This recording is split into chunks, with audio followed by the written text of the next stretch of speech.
Mercies of God. May you say the mercies of God. The mercies of God. There is a song that goes, the steadfast love of the Lord never ceases.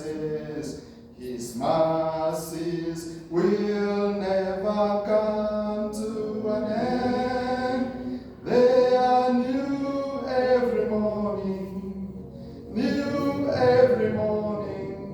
Great is thy faithfulness, O Lord. Great is thy faithfulness. That is drawn from the book of Lamentation. We go to the book of Lamentation. Lamentation is a book that was written by Jeremiah. And at this point, Jeremiah says that he had come to the end of himself. And I don't know your situation or your position right now. Probably you could be in the same position like Jeremiah. You know, Jeremiah was a prophet. And you know, in Jeremiah 1 verse number 5, God told him, Jeremiah, even before your father and your mother met, before I formed you in your mother's womb, I knew you, I sanctified you, and appointed you to be a prophet to the nations. So Jeremiah was not just a simple person. He was a prophet and a prophet to the nations. Though this also applies to our lives, that we're not just simple men and women, we are prophets to the nations. And in Lamentation 3 verse number 19, going to verse number 23, verse 19 says, I remember my affliction and my wandering, the bitterness and the gall. Then it's like he was going through difficult time. We are going through difficult time. There is a time he was thrown into a pit, and good enough that pit did not have water. The king was angry with him, and was thrown into a pit. Probably he was writing this chapter at that moment, and he's saying, I remember my affliction and my wandering, the bitterness and the gall. I will remember them, and my soul is downcast within me. And I encourage you, dear brothers and dear sisters, probably there are issues in your life. Probably there are mountains in your life, like Jeremiah. And when you remember them, they make you cry.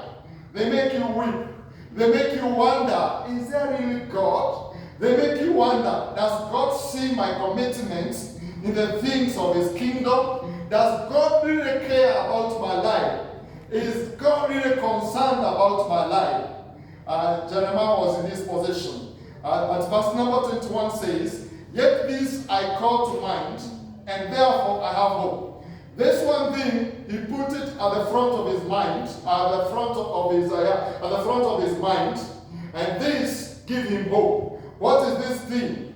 Verse 22, because of the Lord's great love, we are not consumed, for His compassion never fails. They are new every morning. Great is His faithfulness. I said to myself, the Lord is my portion, therefore I will wait for Him. He says, because of the mercies of God, then I am not consumed. For His mercies are new every morning, and great is His faithfulness. And I said to myself that the Lord is my portion, and therefore I will wait upon Him. So, the mercies of God. The mercies of God, we see in that scripture that they are new every morning.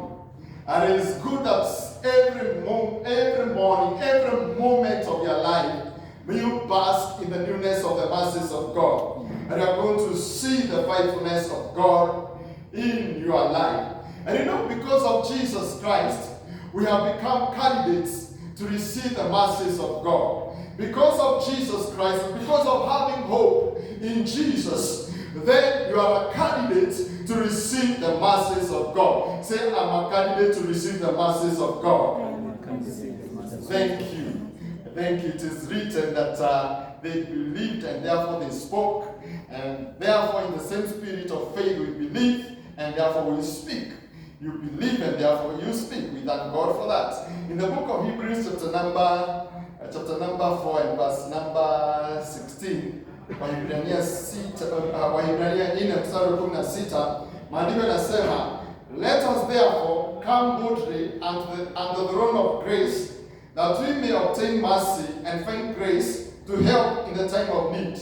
Basi na tukikaribia kiti cha neema kwa ujasiri, ili tupewe rehema na kupata neema ya kutusaidia wakati wa mahitaji. Maandiko yanasema kwamba tukaribie kiti cha neema kwa ujasiri. Na huu ujasiri unaupata wapi? Huu ujasiri unaupata ya kwamba Yesu Kristo aliposulubiwa msalabani, alisulubiwa kwa niaba yako na kwa niaba yangu, ili atupatanishe pamoja na Mungu, atupatie namna ya kumfikia Mungu. Sababu pale awali, wakati wa Agano la Kale, ilikuwa ni ngumu sana kumfikia Mungu. Ilikuwa ni ngumu sana kuingia katika Holy of Holies. Pale ni kuhani mkuu ambaye alikuwa anaingia mara moja kwa mwaka. Na ikiingia mahali pale lazima angejiandaa sana, lazima angejiandaa kwa muda mrefu, ili akiingia mahali pale asipatikane akona mawaa, akona dhambi na aweze kuuliwa. Hata maandiko inaachilia kwamba akiingia mahali pale alikuwa anafungiliwa nyororo, sababu hakuna mwingine anaweza ingia mahali pale. Amefunguliwa nyororo, na pia kuna kengele ambaye akifanya shughuli zake mahali pale, watu mle nje wanasikia kwamba angali hapo hai, na wakisikia kengele hailii, basi wanajua mtu wao ameenda, wanamvuruta.